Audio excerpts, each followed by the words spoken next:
देश के भविष्य से प्रिय विद्यार्थियों, आप सबको सादर नमस्कार। कैसे हैं आप सब? आशा करता हूं कि आप सब अच्छे होंगे और अपने माता पिता के सपनों को साकार करने के लिए आप सब मन से पढ़ रहे होंगे।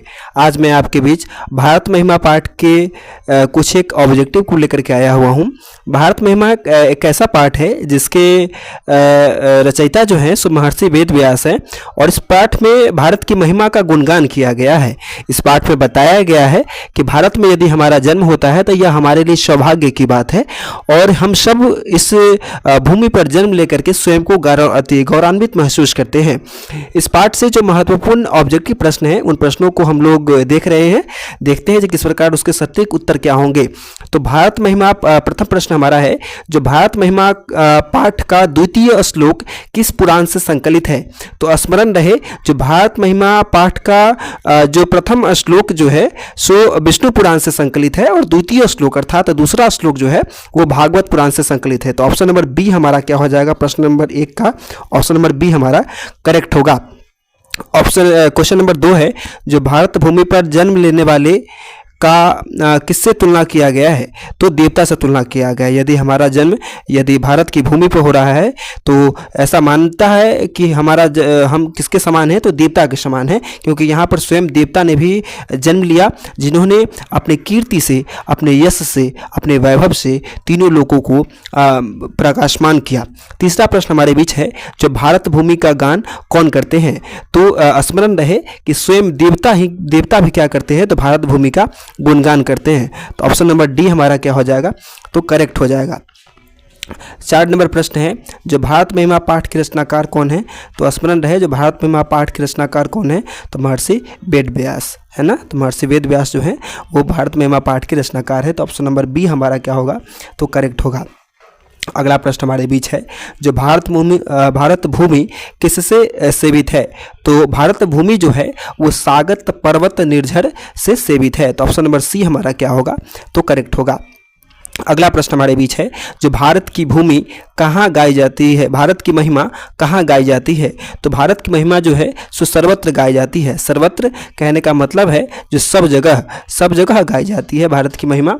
अगला प्रश्न हमारा है कि भारत के उत्तर में कौन प्रहरी की तरह विराजमान है? तो भारत के उत्तर में प्रहरी की तरह जो विराजमान है उसका नाम हिमालय है। तो ऑप्शन नंबर बी हमारा क्या हो जाएगा? तो करेक्ट होगा। 8वां नंबर हमारा प्रश्न है, जो भारत महिमा पाठ का प्रथम श्लोक किस पुराण से लिया गया है? तो जब मैंने प्रथम ऑब्जेक्टिव जब मैंने आपको बताया तो उसमें आपको बताया मैंने कि प्रथम श्लोक जो है वो विष्णु पुराण से है और द्वितीय श्लोक जो है वो कौन से पुराण से है? तो भागवत पुराण से है। तो 8वां नंबर प्रश्न का ऑप्शन नंबर सी क्या होगा? तो करेक्ट होगा। अगला प्रश्न हमारे बीच है कि हम लोगों के लिए सदा कौन पूजनीय है? तो हम लोगों के लिए सदा कौन पूजनीय है? तो भारत हम लोगों के लिए सदा पूजनीय है। तो बी नंबर ऑप्शन हमारा करेक्ट होगा। अगला प्रश्न हमारे बीच है, जो देवगण क्या गाते हैं? तो देवगण जो है सो गीत गाते हैं और किसकी गीत गाते हैं? तो देवगण भारत की गीत गाते हैं। तो ऑप्शन नंबर डी हमारा क्या होगा? तो ऑप्शन नंबर डी हमारा करेक्ट होगा। अगला प्रश्न हमारे बीच है, जो भारत में जन्म लेने वाला किनकी सेवा करता है? दानव, मानव, पशु, श्रीहरि की सेवा करता है ना। तो ऑप्शन नंबर क्या हो जाएगा? हमारा करेक्ट हो जाएगा।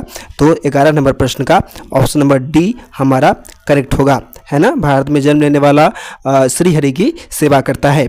12 नंबर प्रश्न हमारा है, जो भगवान कहाँ जन्म लेना चाहते हैं? तो भगवान जो है वो भारत में जन्म लेना चाहते हैं, क्योंकि भारत की भूमि क्या है? तो भारत की भूमि स्वर्ग से भी बढ़ करके है। अगला प्रश्न हमारे बीच है, जो किसके गीत देवता भी गाते हैं? तो भारतवर्ष के गीत जो है सो स्वयं देवता भी गाते हैं। तो ऑप्शन नंबर ए हमारा करेक्ट होगा। अगला प्रश्न हमारे बीच है, गायंती देवा दैस पुरखा सुरतवात किस पाठ से लिया गया है? तो यह जो पंक्ति जो है यह भारत महिमा पाठ से लिया गया है। तो ऑप्शन नंबर सी हमारा करेक्ट होगा। अगला प्रश्न हमारे बीच है, जो मोक्ष प्रदान करने वाली भूमि कौन है? तो मोक्ष प्रदान करने वाली एकमात्र भूमि भारत की भूमि है। तो ए नंबर ऑप्शन हमारा क्या हो जाएगा? तो करेक्ट होगा। अगला प्रश्न हमारे बीच है, अहो अमीमांसाम दैस अप सप्रिया हीना किस पुराण से लिया गया है? तो ये भागवत पुराण से लिया गया है। तो ऑप्शन नंबर ए हमारा क्या हो जाएगा? तो ऑप्शन नंबर ए हमारा करेक्ट है। अगला प्रश्न हमारे बीच है, जो पुराण के रचनाकार कौन है? तो स्मरण रहे, जो पुराण के रचनाकार कौन है? तो महर्षि वेद व्यास पुराण के रचनाकार है। तो 17 नंबर क्वेश्चन का क्या हो जाएगा आंसर? तो बी नंबर ऑप्शन हमारा करेक्ट होगा। अगला प्रश्न हमारे बीच है, जो हम सबों का कर्तव्य क्या है? तो हम सबों का कर्तव्य है राष्ट्रभक्ति, है ना। राष्ट्रभक्ति हमारा क्या है? तो परम हमारा कर्तव्य बनता है। तो ए नंबर ऑप्शन हमारा क्या होगा? करेक्ट होगा। अगला प्रश्न हमारे बीच है 19 नंबर प्रश्न, आधुनिक गीत के रचनाकार कौन है? तो उमाशंकर मिश्र जो है प्रिय बच्चों, वो आधुनिक गीत के रचनाकार है। तो बी नंबर ऑप्शन हमारा क्या हो जाएगा? तो करेक्ट होगा। अगला प्रश्न हमारे बीच है, जो यहाँ के लोग किस भाव से रहते हैं? तो यहाँ के लोग अर्थात कहाँ के लोग? तो भारत के लोग। भारत के लोग कौन से भाव से रहते हैं? तो एकता के भाव से रहते हैं, है ना। अनेकता में एकता हमारे भारत की सबसे बड़ी पहचान है। हर धर्म के लोग हमारे यहाँ रहते हैं, बावजूद इसके हम लोग मिलजुल करके रहते हैं। ये हमारे यहाँ की सभ्यता संस्कृति हमें सिखलाती है। तो ऑप्शन नंबर बी होगा क्या? करेक्ट होगा। अगला प्रश्न हमारे बीच है, कौन सी भूमि पवित्र और ममतामयी है? तो भारत की जो भूमि जो है वो पवित्र भी है और ममतामयी भी है ना। तो ऑप्शन नंबर सी हमारा क्या हो जाएगा बच्चों?